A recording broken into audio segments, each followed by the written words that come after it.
Olá, pessoal. Bem-vindo ao Future of Digital Health, da plataforma Saúde Business. Um prazer muito grande estar com vocês aqui. Esse é um projeto entre o eHealth Mentor Institute e a Informa Market Latam. A Informa, vocês devem conhecer, uma das maiores empresas do mundo na área de organização de eventos corporativos.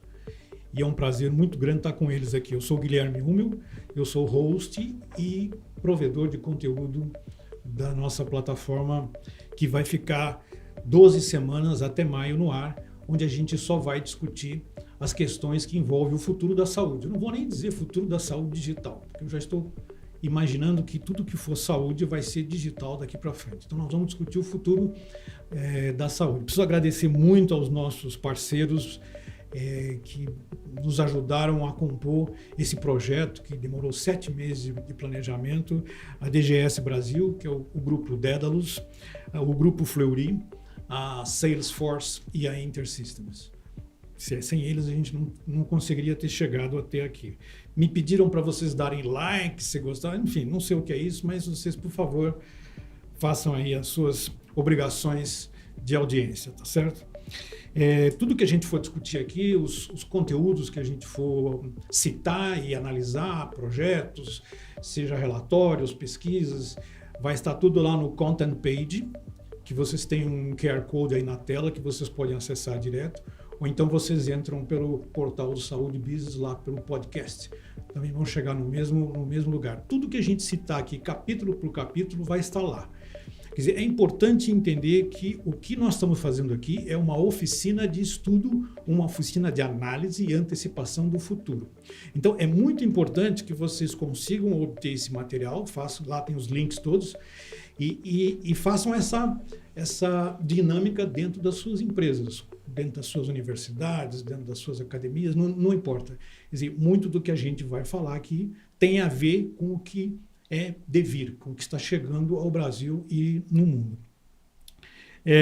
Eu queria também avisar, dar uma informação importante, na Feira Hospitalar, que começa agora no dia 23 de maio, né? A gente vai ter o Future of Digital Health International Congress, que é uma continuidade de todos os assuntos que a gente discutiu aqui, só que com audiência presencial e com speakers internacionais, nacionais, enfim. É como se a gente estivesse levando isso para dentro do hospitalar e discutindo dentro do 30º aniversário da Feira Hospitalar. Você pode acreditar nesse 30º aniversário? Quer ver quantas feiras no Brasil tem 30 anos? Eu tenho o prazer de ter comigo aqui a Teresa Saqueta, da InterSystems, Healthcare Business Development da InterSystems. Enfim, passagens pela USP, Oxford, Fundação Getúlio Vargas. Teresa é craque no assunto e nós vamos falar sobre interoperabilidade e plataformização, que é um dos assuntos mais pertinentes dentro do futuro da saúde. Quer dizer, obrigado por ter vindo, Teresa, um grande prazer estar com você aqui e a gente poder discutir um pouco sobre essas temáticas que envolvem o futuro da saúde. A interoperabilidade e a plataformização são 2 itens que fazem parte de todo o conteúdo que é discutido no mundo hoje. A gente passou durante muitos anos sem pensar em interoperabilidade porque tecnicamente era uma utopia. Já não é mais uma utopia. Então, quando a gente está pensando... Eu me lembro do Guilherme Wicker, da HL7, ele deu uma frase outro dia muito interessante que diz assim: a quem interessa a troca de dados? Eu achei isso fascinante, né? Ele é uma pessoa brilhante e ele colocou essa ideia dentro de uma conferência. A quem interessa a troca de dados, né? As fontes pagadoras, não sei, ele já tem o TIS, enfim, de alguma forma eles estão contextualizados. Os prestadores de serviço, com certeza, não interessa. Os desenvolvedores, com certeza, interessa. O usuário, com certeza, também interessa. Só que o usuário não sabe que ele faz parte desse jogo, né? Na pesquisa da ANAP do ano passado, quando foi perguntado para os usuários do sistema de saúde público e privado do Brasil, né? E quando perguntaram o que você desejaria que os sistemas de saúde tivessem, a primeira resposta foi inovação e tecnologia. Quer dizer, talvez na epiderme dos usuários, eles já sabem que eles precisam ter esses dados, de alguma forma, compartilhados, mas não sabem o que é interoperabilidade e possivelmente não vão saber. Então, faz parte do nosso dever colocar essa missão dentro das pertinências dos sistemas de saúde do Brasil, tanto público como privado. Mas eu queria perguntar para você, Tereza, uma observação muito interessante, né? A União Europeia aprovou, nos últimos 3 anos, e esse é o ano de implementação, um projeto de interoperabilidade em saúde. É um projeto, obviamente, ele é feito pelos big players, pelas grandes empresas do setor, que, de certa forma, acumulam uma enorme quantidade de poder na Europa. E esse ano vai ser feito o primeiro teste formal da seguinte condição: se você for uma plataforma na saúde, dependendo da sua dimensão e do número de usuários, você tem que interoperar. Você é obrigado por lei a interoperar. Isso é uma lei que cruza todas as fronteiras da União Europeia. Quer dizer, inclusive, no texto da lei, diz assim claramente: a interoperabilidade nesse contexto, no contexto de Digital Markets Act, que é a lei de mercados digitais, são 2 leis, Digital Services Act e Digital Markets Act. Diz textualmente assim: permitir que terceiros interoperem com os próprios serviços do gatekeeper, quer dizer, aquele que está lá no portão, que é o dono da plataforma, em determinadas situações. Permitir que seus usuários de negócio acessem seus dados, independente de quem seja os parceiros. É como se fosse um marketplace, em que você é obrigado. O marketplace não é obrigado, mas no caso da saúde é obrigatório. Todos os países, Austrália, França, Inglaterra, Estados Unidos, a gente vai falar um pouco dos Estados Unidos, estão caminhando nessa direção. Quer dizer, se a gente quiser perceber qual é o futuro da interoperabilidade, talvez a gente não consiga discutir o que vai ser no Brasil. Mas uma coisa é certa: ele vem do Estado. Ele é parte integrante da missão do Estado. O Estado é que vai trazer esse dever de compor com a sociedade e com a cadeia de saúde esse movimento. A InterSystems é uma das empresas mais importantes no mundo em plataformização de interoperáveis, de sistemas, dados, enfim, na área de saúde, então nem falo, né? E você, como executiva da empresa, deve estar em uma posição privilegiada, você deve estar em um altar observando tudo o que acontece no Brasil e no mundo. Então, aí de cima, no lugar que você está, eu vou te perguntar o seguinte: o que você enxerga em 2030? Podia falar 2040, 2050, mas não interessa para nós. Para nós, o que interessa é aquele futuro mais plausível, aquele futuro que está mais à frente. Então, o que você percebe que é possível, nos próximos 6, 7 anos, acontecer na cadeia de saúde em termos de interoperabilidade? Obrigado por ter vindo. Eu que agradeço a oportunidade, é um enorme prazer estar aqui com você, Guilherme, falando sobre esse tema que é tão fascinante e, ao mesmo tempo, tem um impacto direto no futuro de todos nós, né? E aqui da nave, né, lá em 2030... A estação adiantada, né? o que eu vejo, né, o que acontece hoje já, né, no varejo, o que acontece no setor bancário, que é essa migração para o online, começa a ser tratada exceção o atendimento presencial. Eu não sei quanto a você, Guilherme, mas eu fico extremamente irritada quando eu preciso ir ao banco, né? Tudo que eu consigo comprar online, para mim, eu também deletei o banco da minha vida. Exato, né? exato. Assim, é muito melhor para a gente e é muito melhor para o banco, né? Sem dúvida. Eu não sei se você já reparou, mas a gente vai andando na rua e você vê que o banco fechou e agora normalmente abriu uma dessas empresas, dessas redes de produtos e serviços para animais. Eu tenho visto com muita... Pet shop. Tenho visto com muita frequência os bancos, aquela estrutura que foi montada, já não serve mais para o banco, eles estão nesse processo de migração, né, para o online. E isso é fascinante porque cada um de nós, usuários, já está acostumado Exato. a se envolver numa plataforma. Você vai fazer uma compra na Magalu, Mercado Livre, você está entrando numa plataforma. Uma plataforma. Você entra no Magalu e recebe o produto da... como é que chama? Você faz a aferição do delivery em tempo real. E você recebe a nota fiscal, você compra no Magalu e recebe a nota fiscal do Empório Santa Luzia. Isso é incrível.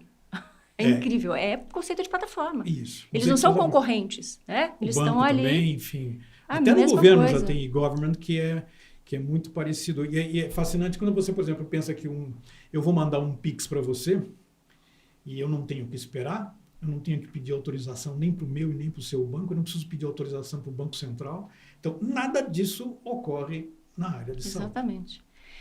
E começou a ocorrer. Né? Essa, a gente pode dizer que é a única benefício da pandemia. Né? A pandemia fez com que esse futuro da saúde começasse a surgir. Né? E é isso que vai transformar o setor. Né? Eu gosto muito de um artigo do Yuval Harari, que ele fez durante a pandemia no Financial Times. E ele fala exatamente isso, né? Que as crises, as emergências, elas aceleram. O termo que ele usa, eu adorei, porque me lembrou do controle remoto que a gente tem. Essas crises e emergências, elas fazem um fast forward do futuro, da história. Né? Na verdade, isso vai acontecer. Né? Esse processo histórico de digitalização da saúde, ele vai acontecer, apesar de toda a resistência.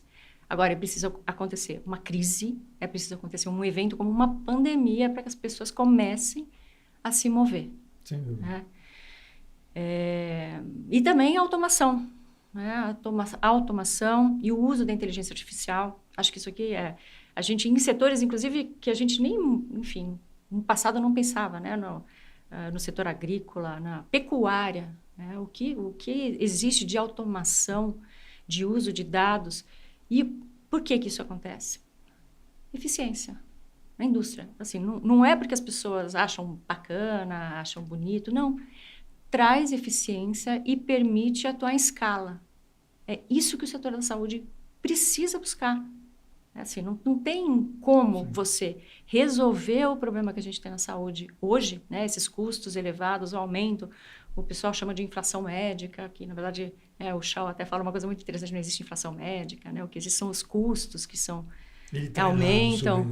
A gente discutiu com ele isso aqui. Mas é isso, você traz eficiência e permite atuar em escala, é isso que a gente precisa.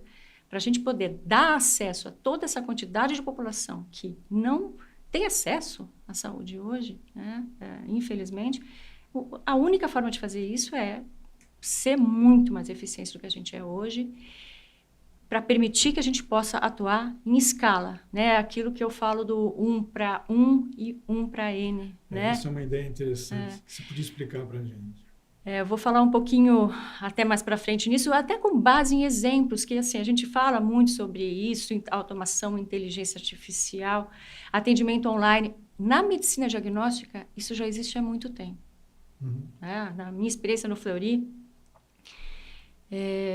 no passado, né, quando chegava um paciente com um exame, lá atrás, o Dr. Gastão Fleury... Isso. Tinha o cafezinho do Dr. Gastão, e ele discutia os casos com os médicos, ele entendia, não, o paciente tem esses sintomas, tem essa idade, então isso aqui faz sentido ou não. Era a forma dele garantir, inclusive, a qualidade, né? A respeitabilidade do laboratório foi construída muito em função disso. Né?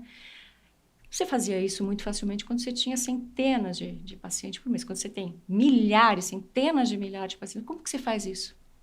Automação. Automação e inteligência artificial. Sistemas de apoio à decisão. Isso foi feito na década de 90, lá no Fleury, aí, não só no Fleury, mas como em vários outros centros de medicina diagnóstica no mundo. Né? E com isso você vai conseguindo atuar em escala, mantendo qualidade. Que o risco de você começar, então vamos começar a liberar e vamos começar a fazer automação, é você perder o controle. Né? Você perder a qualidade, a acurácia. Você usando os dados que você já tem e já são coletados de uma forma inteligente, você você mantém a qualidade. Mas você lá em 2030 consegue ver o Brasil caminhando? Né? Nisso, não tem a menor dúvida. E quando a gente fala de radiologia, é outro grande exemplo e que cada vez mais vai estar nesse caminho, né? Então, 2030, hoje, eles já deram bons passos na teleradiologia, Sim. né? Trazendo eficiência, enfim. E já tem estudos e resultados muito interessantes no uso de inteligência artificial, que lá na frente vai ser exatamente isso. Vão ser feitos os exames de radiologia,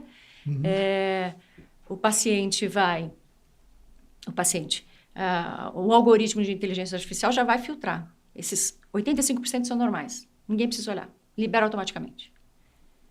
Esses 10% aqui, alguém vai precisar fazer uma olhada se é normal ou não. E esses daqui, realmente, esses 5%, vou precisar do super especialista, porque é uma coisa que a inteligência artificial... E isso vai melhorando esses resultados. Uma máquina mais especialista. Exatamente. Né? E isso é eficiência na veia. O custo do médico é um dos custos mais significativos, é um dos componentes mais significativos do custo variável do exame. Sim, né? sim. E com isso você traz eficiência, você consegue fazer muito mais exame sem aumento significativo de custo. Né? Sim, você sabe que na França eles chamam de La Journée Française de l'Interopérabilité. É um dia comemorativo da interoperabilidade. Quer dizer, é um projeto de 2017, o dia foi... E ele é patrocinado pelo governo, é o governo que impõe o Dia Nacional da Interoperabilidade Francesa. Eles estão com o projeto dele, Ma Santé, que é um projeto de Minha Saúde, em pleno desenvolvimento, e a veia central do projeto, o núcleo central do projeto, é justamente a plataformização, a interoperabilidade dos dados que, como no Brasil, hoje estão lá dispersos em centenas, milhares de unidades completamente diferentes. Pois é. E por que eles estão fazendo isso? De novo, é porque é inovação, é tecnologia, é hype? Não. É eficiência. É conseguir trazer saúde de qualidade para uma quantidade, para um número muito maior de indivíduos. Né? Sem dúvida. E quando a gente fala, né, de competitividade, tem um exemplo concreto que eu acho muito bacana. Não sei se você já viu um site que se chama Visual Capitalist. Visual Capitalist. Eles mostram várias animações. E tem uma delas que é fantástica, que viralizou uma época, já faz um tempo, que eles mostram a evolução das maiores marcas ao longo dos 20 anos. E eles mostram isso no formato de um filminho. Começa ali, Coca-Cola é a maior marca, né? E aí Coca-Cola começa a descer, a Mercedes-Benz sobe um pouquinho, desce um pouquinho, Marlboro era uma marca importante. Sim. Até 2000, Sim. Né? Relevante. Sim. E eles começam a mostrar. De repente aparece lá Google, de repente aparece Apple, elas começam a subir. Aí já vi isso aí. As marcas vão se posicionando diferente. Incrível. Isso tem a ver com dados, isso tem a ver com plataforma. Eles, inclusive, chamam exatamente isso. Eles chamam de Platform Revolution. Então, assim, não tem como escapar disso. A saúde está muito atrasada em relação a isso, mas tem coisas boas acontecendo, né? Tem uma marca muito famosa. Uma das marcas mais poderosas do mundo, mais famosas do mundo, é o Ping An, é uma empresa chinesa, que é uma seguradora, mas que tem um braço muito forte de saúde. Né? Eles falam que é o Ping An Good Doctor, né? E eles, a visão deles é se tornar o maior ecossistema de saúde no mundo. Né? Hoje eles já têm 50 mil médicos aproximadamente nessa rede, nesse ecossistema. Sim. Mais de 440 milhões de pacientes. É uma coisa incrível, extraordinária. Né? Você imagina depois o que dá para fazer com esses dados? Né? 1,3 bilhões de consultas acumuladas ao longo do tempo. Incrível. Bom, mas voltando lá, 2030. Como é que vai ser o dia a dia das pessoas? Né? Antes mesmo, Guilherme, de você pensar que tem alguma coisa acontecendo com você, você vai receber um alerta. Esse alerta vai vir de qualquer lugar. Wearables. Na verdade, eu gosto de falar de sensores. Você vai ter sensor em todo lugar. Né? Eu não sei, a primeira vez que eu entrei num Tesla, eu fiquei... Não sei se você já teve essa oportunidade. Meu Deus do céu, isso aqui é um sensor gigante. Sensores, Ele vê chuva, ele vê pessoas, ele vê quem está andando na rua, ele vê o farol, ele vê a velocidade. A quantidade de dados que aquele carro está recebendo, gerando, assim, incrível. E é isso que eu acho que vai acontecer no mundo, na sua casa. Você vai ter sensores na cama, no lençol. No lençol, onde você dorme. Né? Eu já ouvi falar de privada. Né? Você vai ter os sensores no carro. Todo lugar você vai ter sensor. Qualquer alteração em algum parâmetro seu que... Opa, isso aqui está fugindo do padrão. Você precisa tomar uma ação. Vai te gerar um alerta. Aí, ele vai analisar e já vai falar assim, no seu caso, para essa alteração de parâmetro, você vai para um pronto atendimento, nos casos mais graves, ele já vai falar, quem vai dar o alerta é a operadora? Não, é um desses sensores. Uma central. Né? Um desses sensores que identificou que você teve uma alteração, por exemplo, no seu nível de glicemia, um pico hiperglicêmico. Né? Se for uma coisa leve, no seu caso que você já acompanha, talvez ele só fale para você, anda um pouquinho mais hoje. Ele vai te orientar a andar um pouco mais do que você está habituado, porque isso vai fazer com que o seu nível glicêmico baixe, você não precisa tomar nenhuma ação. Ou ele vai falar, se você nunca tiver ido a um médico, se for uma coisa nova para você, ele vai já agendar uma consulta no especialista. Já agenda.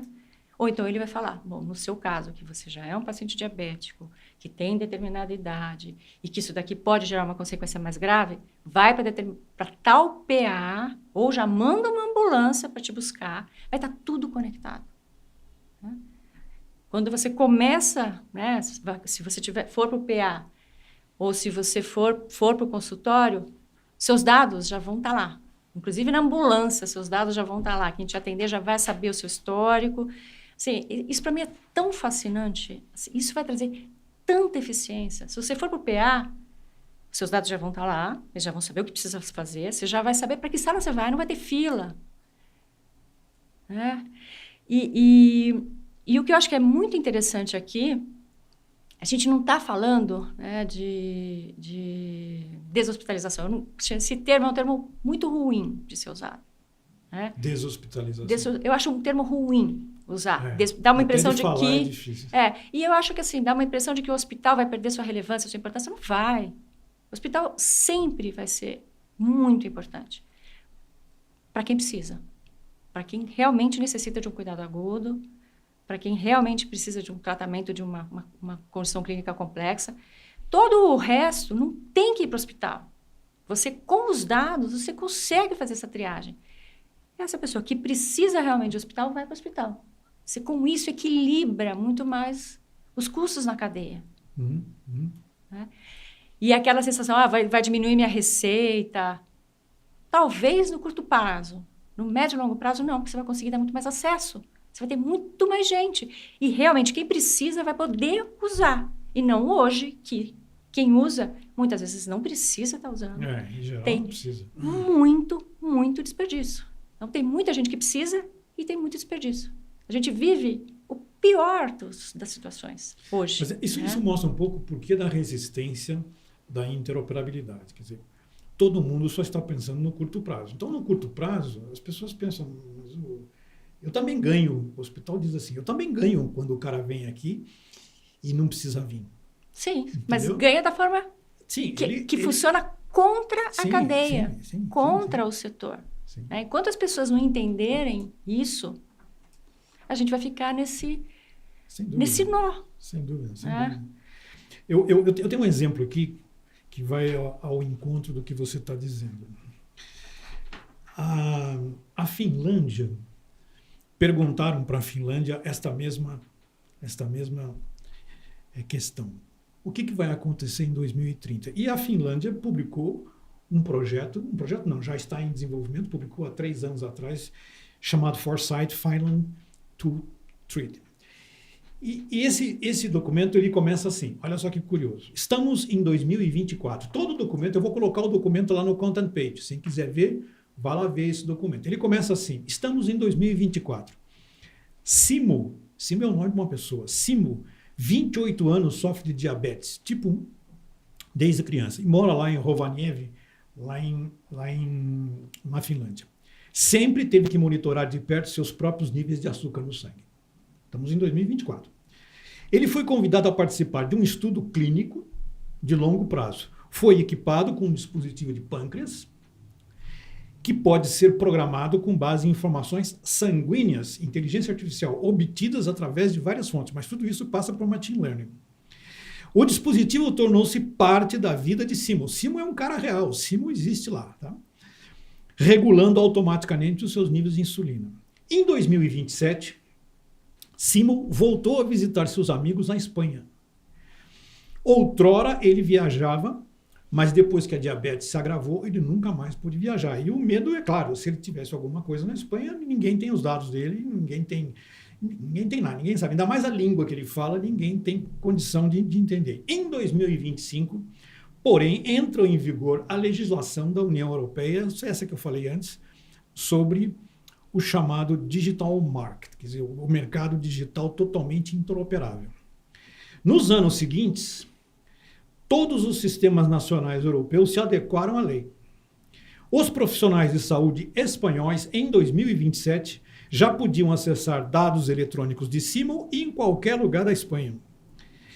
E agora, Simo mostra seu pedido de seguro europeu, uma espécie de index que ele usa, e a sua prescrição em qualquer farmácia da Europa e consegue obter o seu medicamento. Então ele fala assim, em 2030, a doença de Simo não limitará mais a mobilidade de nenhum viajante europeu. Isso está nesse relatório, descrito, e ele faz a mesma descrição com uma senhora com câncer e com um senhor com Alzheimer. Então ele pega uma pessoa real, joga para 2030 e diz o que o sistema está fazendo em termos de interoperabilidade. O sistema que ele está falando é na Europa toda, para conseguir fazer com que essas pessoas, como você falou, reduzam a pressão do cuidado, a pressão do sistema. Porque você falou aí de que a pessoa recebe um alerta. A pessoa hoje não recebe alerta nenhum. E ela vai ou para o varejo farmacêutico, ou vai para um PA de um hospital, enfim, ela inunda. E quando já está com uma complicação muito maior. Exatamente, né? Exatamente. Outro dia vi uma senhora com 60 e poucos anos de idade com diabetes. Teve uma crise às 3 horas da manhã, ela não conseguia falar com o plano, não conseguia falar com um familiar nenhum. Ela foi a 2 quadras da casa dela, tem um varejo farmacêutico. E ela foi lá. Foi lá, sentou lá e falou, olha, eu estou passando mal, enfim, não sei o que eu tenho, tal. E aí não havia nenhum farmacêutico. Olha como não é uma plataforma. Não havia nenhum farmacêutico para tirar ali uma pressão, não havia nada disso. Então, o atendente, uma pessoa altruísta, chamou um Uber, botou ela no Uber, pagou a conta e falou, só vai no postinho de saúde que tem 24 horas que fica aqui, a 4, 5 quadras aqui. E ela foi. Veja como não tem plataforma, quer dizer, não tem link de ninguém com ninguém. Quer dizer, se você tivesse um caso grave, essa senhora morreria. Não vejo forma de você evitar esse tipo de desfecho, né? Um desfecho sempre pior. Eu vou citar, porque como eu iniciei falando, olha, o Estado será o infusor, né? Aquele que vai gerar esse grau de interoperabilidade, porque cabe a ele fazer isso, e o Brasil já fez com a RNDS, com a Rede Nacional de Dados de Saúde, que de alguma forma, pelo menos, pensa que vai fazer interoperabilidade, né? E eu queria falar sobre os Estados Unidos. Os Estados Unidos, uma potência, tem o melhor sistema de saúde em termos de qualidade do mundo, tal. Em 2016, eles cansaram de esperar a interoperabilidade. Então, eles lançaram a Lei das Curas, que foi promulgada em 2026. E eu recebi um relatório agora de 2022, dizendo o seguinte, 94% dos hospitais americanos já estão com registro eletrônico de saúde. Tá? Mas só 16% tem interoperabilidade entre eles. Veja, com todo esforço, e lá eles financiam. Lá ninguém... Não tem negócio de filantropia, nada. O Estado financia você fazer isso. Mesmo com todo o esforço, eles imaginam que só em 2050 eles vão conseguir ter toda a cadeia privada norte-americana dentro de uma plataforma única de interoperabilidade, que é onde todo mundo vai conversar com todo mundo. Quer dizer, essa visão de Estado, ela está presente em todos os países, na França, nos Estados Unidos, no Canadá, na Austrália, enfim, isso virou um lugar comum. Então, nesse sentido, eu pensando no esquema de maturidade, né, no esquema o nosso grau de maturidade em Digital Health é muito baixo, seja no setor público, seja no setor privado.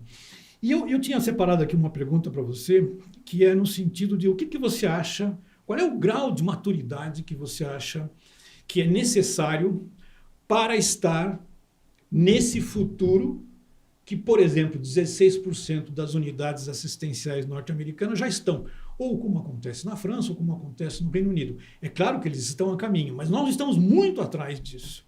Então, o que você espera de maturidade na cadeia nacional de saúde pública ou privada para conseguir pegar essa locomotiva, para conseguir entrar nessa locomotiva? Eu estou dizendo o seguinte, se amanhã de manhã cedo o governo falar, olha, a RNDS é compulsória e todo mundo tem que, em 3 anos, se preparar para ser interoperável, como se fosse um marketplace. Qual você acha que seria o abalo na cadeia perante o nível de maturidade que nós temos hoje? Acho que o primeiro ponto aqui, não se trata de uma questão de tecnologia. Sim. Acho que isso já é claro para todo mundo que tecnologia para fazer isso existe. Você pode escolher até se você quer uma mais ou menos robusta, de uma empresa mais com uma solidez e uma maturidade maior, se isso é mais confiável, mais escalável, se vai exigir mais ou menos mão de obra para implantar e para manter. Enfim, uma questão da interface. Então, você consegue, inclusive, escolher. Né? E para toda capacidade de investimento que a empresa tem. Né? Acho que isso a gente já tem muitos exemplos, inclusive de empresas de pequeno porte que resolveram se organizar. Estão fazendo barramento. Estão fazendo barramento, assim, é fantástico. Né? Então, o que a gente tem aqui, né? O que é o fator decisivo para isso? Liderança. Liderança e maturidade organizacional. Acho que o principal ponto é que muitos hospitais, né, ou muitas empresas, assim, eu vou investir no barramento, na tecnologia, ou eu vou abrir mais leitos, eu vou comprar mais equipamentos de ressonância, tomografia, para gerar mais receita. Normalmente, se você coloca, né, na ponta do lápis, a maioria absoluta dos investimentos estão aqui, não estão aqui. É no curto prazo, como a gente falou. Liderança pura. E não tem uma pressão externa, que é o que você falou de... Os americanos chamam até de Human Interoperability. Isto é, a interoperabilidade política. Não é tecnológica. Exato. É a política. É fazer com que as lideranças se encontrem e consigam aderir. Como elas não vão aderir, elas estão há, sei lá, 50 anos no Brasil discutindo sobre coisas fee for service, enfim, tudo isso ainda é uma discussão etérea, né? Certamente o Estado vai impor a sua mão para fazer com que essas coisas não aconteçam. Porque precisa vir a eficiência. Hoje é um setor extremamente ineficiente. Ontem até estava numa discussão, acabei de entrar no Comitê de Saúde, tive a felicidade de ser aceita no Comitê de Saúde do IBGC, do Instituto Brasileiro de Governança Corporativa, e eles estão fazendo um projeto na área de interoperabilidade e governança de dados, interessantíssimo, com entrevistas, inclusive para falar sobre maturidade, sobre uma discussão riquíssima. Eu só tive uma apresentação rápida ontem pela primeira vez, mas tendo mais informações eu até trago aqui. Mas o ponto principal, na minha visão, é exatamente a governança de dados. Né? As pessoas falam de Open Health, todo mundo fica de cabelo em pé, e tem motivos para ficar. Né? Comparação entre Open Banking e Open Health.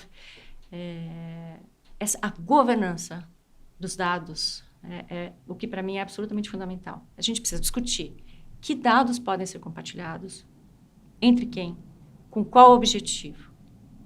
E isso vai precisar vir de top-down, né, como a gente estava falando. Né?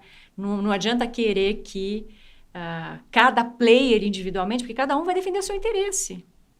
Né? Então, se você pedir para as operadoras, para as fontes pagadoras, o que você quer trocar com quem? Elas vão ter um interesse, o hospital vai ter outro, e cada um dos players da cadeia vai querer defender o seu. Então, vai precisar de uma organização, vai precisar levar uma esfera que veja a saúde e o setor, a cadeia como um todo, e equilibrando os interesses entre as partes. Daí vai ter que sair o que inevitavelmente vai vir, da forma boa ou ruim, mas vai vir. E as empresas vão ter que trocar, né? Eu queria trazer aqui algumas frases que eu acho muito boas, né? Uma delas é: todo negócio é um negócio de software. Essa é uma frase que foi dita há mais de duas décadas por um pai da qualidade do software e CMMI, Watt Humphrey. E, recentemente, o CEO da Microsoft disse a mesma coisa, o Satya Nadella. Todas as empresas são empresas de software. Hoje, um hospital, ele não opera. Todos os processos, tudo é código. A base, em cima, você presta um serviço de saúde. Né?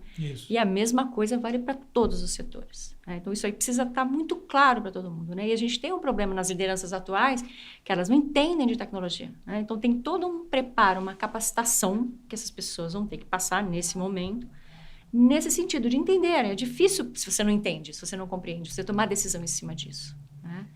Aliás, um dos problemas de maturidade é a mão de obra. Quer dizer, para treinar um profissional hoje em HL7, FIR, enfim, você tem poucos fazendo isso. Né? Tem os abnegados aí, Sabatini, todo esse pessoal, Jussara, que são altruístas, né? Porque é um mercado muito pequeno para a demanda que existe e que vai existir. Quer dizer, não sei como o Brasil vai resolver isso. Quer dizer, essa é uma questão que, se houver esse canetaço, quer dizer, eu não sei como é que vai resolver isso. Você não tem profissional de saúde para fazer esse tipo de implementação.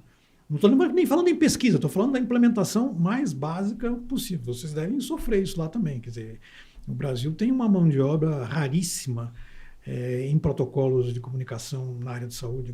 Enfim, é rico porque eles são pessoas extremamente criativas, né? Mas o número, em termos de quantidade, é muito pouco.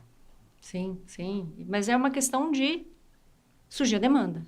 Né? Hoje, como não existe nenhum interesse nas instituições em desenvolver, como a gente comentou, o investimento ele é voltado para receita e não para trazer eficiência. Uma hora vai mudar isso, eu não tenho a menor dúvida. Sim. Né?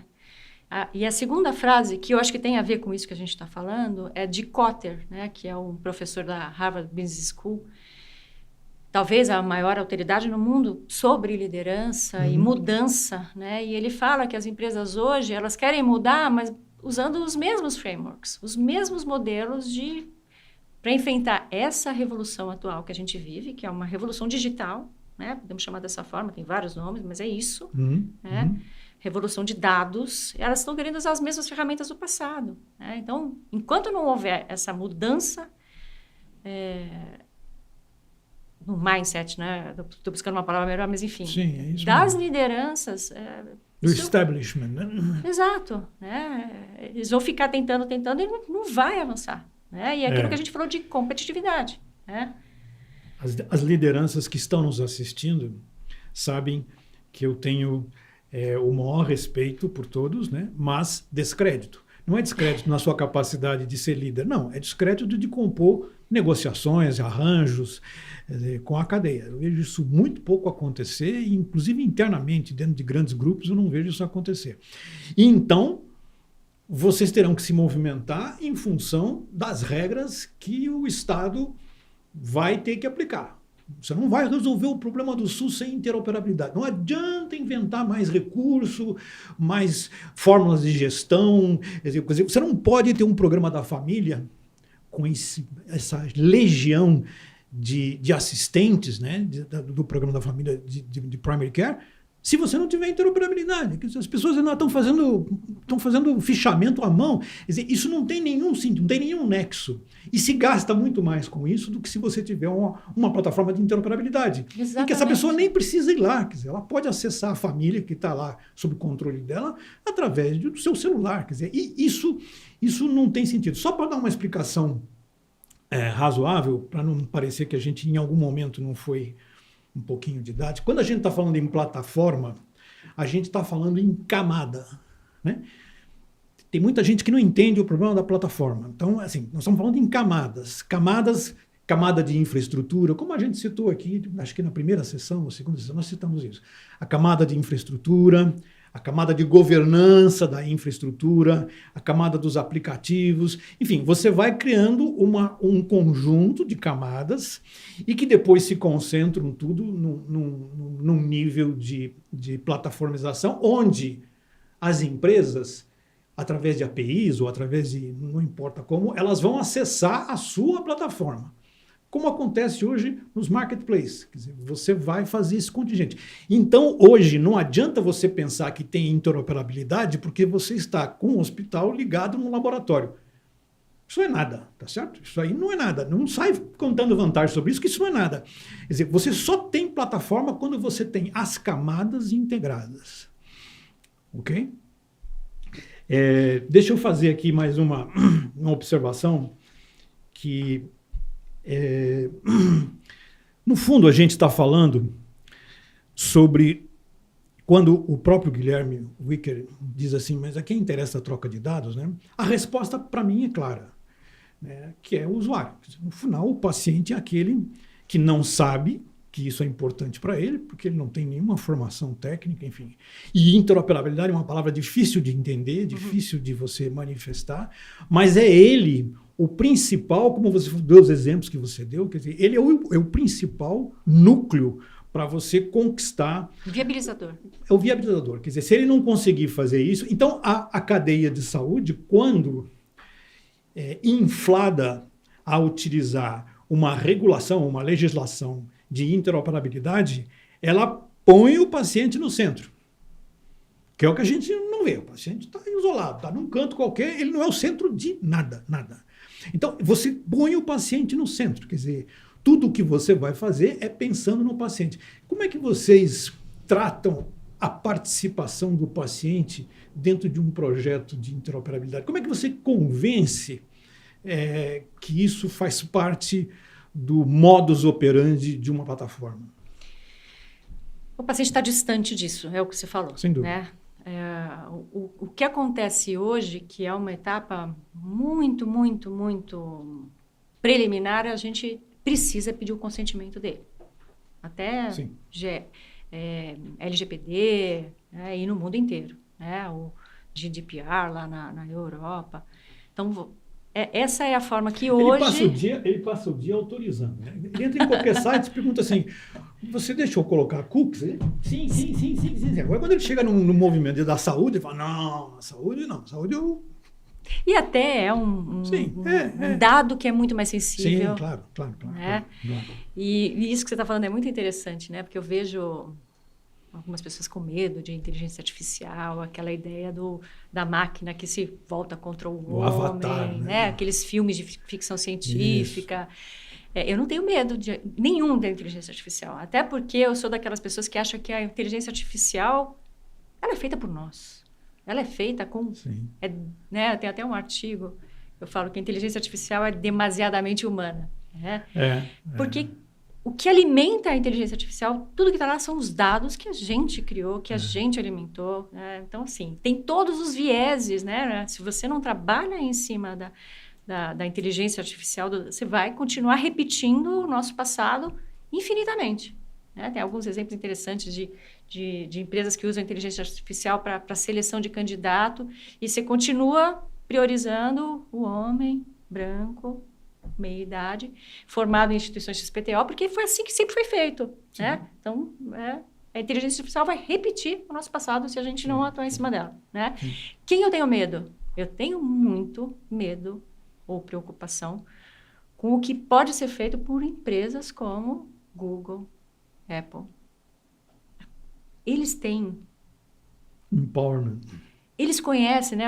Mais uma do Yuval Harari, que eu gosto muito dele. Ele fala, essas empresas sabem mais sobre a gente do que a gente. Elas sabem antes da gente. Sim. Tem essa capacidade, esse potencial. Elas sabem tudo o que a gente faz. Isso aqui, o smartwatch, é uma ferramenta... Sabe como eu durmo, que exercício que eu faço, sabe para onde eu vou, que horas... Tudo. Mas você está lá em 2030 e você está dizendo que alguém vai te chamar no alerta. É claro que essa pessoa vai autorizar o teu alerta. É do interesse da pessoa. Né? Eu acho que é nesse sentido que a gente está falando, desde que usado a nosso favor, e essa preocupação que a gente tem que ter, a questão da governança de dados, é fundamental. Isso tudo funciona a favor do indivíduo. A gente... falar rapidamente de uma rede que, lá dos Estados Unidos, a Healthfix, é uma rede na região de Nova York e New Jersey. São 8.000 organizações de saúde conectadas, com dados interligadas. São mais de 20 milhões de pacientes. No estado do Brasil. Exatamente. Tudo conectado, interligado. Então, você vai em qualquer hospital, clínica, laboratório, na ambulância, tem todas as suas informações. Então, se eu quebrei o pé e estou perto do hospital X, eu vou lá, ele tem todo o meu histórico, ele sabe o que eu posso... O remédio que eu posso tomar, qual que eu não posso, enfim, sabe o meu histórico de saúde. Ele gera alertas, né? Então, teve uma coisa muito interessante. Durante a pandemia, eles usaram essa rede para gerar alertas, para dizer quem deveria ser vacinado, quem já tinha sido vacinado, quem tinha feito o teste, tudo interconectado em toda essa região, né? E em contato direto com essas pessoas, né? Toda a parte de suporte à pesquisa e geração de programas de gestão de saúde populacional. Obviamente, a gente falou muito sobre eficiência, mas a questão da escala, né? De você conseguir... reduzindo o custo, trazendo eficiência, você consegue dar acesso a uma quantidade muito maior de pessoas e você consegue colocar essas pessoas em programas e você consegue prevenir, atuar preventivamente. Tem uma outra coisa muito interessante, rapidamente, eu não sei como que a gente está de tempo aqui, mas que foi um artigo que eu não li ainda inteiro o artigo, só vi o resumo ontem até, que um amigo meu compartilhou comigo. Um artigo publicado no JAMA, muito recente. A gente sabe que caminhar, se exercitar, faz muito bem para a nossa saúde. Né? Mas esse estudo do JAMA, ele identificou que mantidas, desconsideradas outras variáveis, como você dorme bem, você come bem, você tem algum fator de saúde genético, independentemente desses outros fatores, se você passar o seu hábito diário de caminhar 2.000 passos para 4.000 passos, que é muito pouco, você aumenta muito a sua... Você reduz o seu risco de morrer significativamente. Eu achei isso, sim, incrível, porque entre 2.000 passos, que é muito pouco, para 4.000... Então, se a gente fizesse esse podcast aqui andando... Né? Se a gente tivesse a gente já perdia isso aí. É incrível. Incrível. Então, são pequenas... Como que eles fizeram isso? Porque eles têm acesso a muitos dados, eles estão estudando esses dados. E se você tiver... acompanhar o seu sensor aqui... Quantos passos eu dei hoje? Isso, eu não dei os 4.000 hoje. Então, eu vou sair depois do jantar e vou caminhar aqui embaixo, em volta do meu prédio, para completar esses 4.000 passos. E ele me avisa, né? No futuro, 2030, ele vai me avisar. Tereza, estão faltando 500 passos para você hoje. Eu ia perguntar para você isso aqui. Em 2030, você é médica, né? Então, em 2030, o que o seu smartphone, uma máquina dotada possivelmente de inteligência artificial generativa, né? Estará lhe informando sobre a sua saúde pessoal? Você está lá sentado, de repente você recebe esse alarme. Quer dizer, até onde isso vai, quer dizer, em termos de alerta? O que você pode, o que o seu smartphone pode estar querendo dizer para você sobre a saúde daqui a 10 anos, daqui a 7 anos, por aí? Só assim, vou além, não é o smartphone.